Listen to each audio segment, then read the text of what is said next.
প্রাণী সম্পদ সেবাকে জরুরি সেবার আওতায় আনার ব্যবস্থা নেওয়া হচ্ছে, বললেন প্রাণী সম্পদ মন্ত্রী। প্রাণী সম্পদ সেবাকে জরুরি সেবা হিসেবে ঘোষণার উদ্যোগ গ্রহণ করা হবে জানিয়েছেন মৎস্য ও প্রাণী সম্পদ মন্ত্রী মোহাম্মদ আব্দুর রহমান। তিনি বলেন, স্বাস্থ্য খাতে জরুরি বিভাগ রয়েছে, যে কোনো রোগীকে সেখানে প্রথম সেবা দেয়া হয়।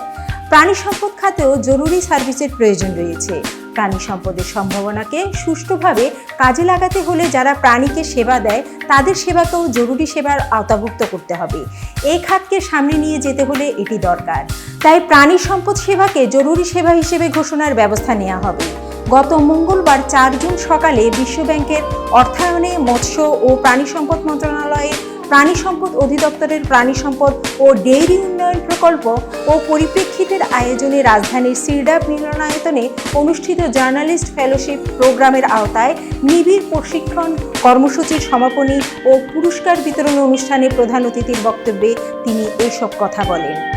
প্রাণী সম্পদ অধিদপ্তরের মহাপরিচালক ডক্টর মোহাম্মদ রেজাউল হকের সভাপতিত্বে এবং পরিপ্রেক্ষিতে নির্বাহী পরিচালক সৈয়দ বোরহান কবির এর সঞ্চালনায় অনুষ্ঠানে মৎস্য ও প্রাণী সম্পদ মন্ত্রণালয়ের অতিরিক্ত সচিব এটিএম মোস্তফা কামাল, টিভি টুডের প্রধান সম্পাদক মঞ্জুরুল আহসান বুলবুল, ডিবিসি নিউজের এডিটর প্রণব সাহা, এলডিটিভির প্রকল্পের পরিচালক ও যুগ্ম সচিব Mohammad Abdur Rahim, এলডিটিভির chief coordinator doctor Mohammad Golam Rabbani বক্তব্য রাখেন।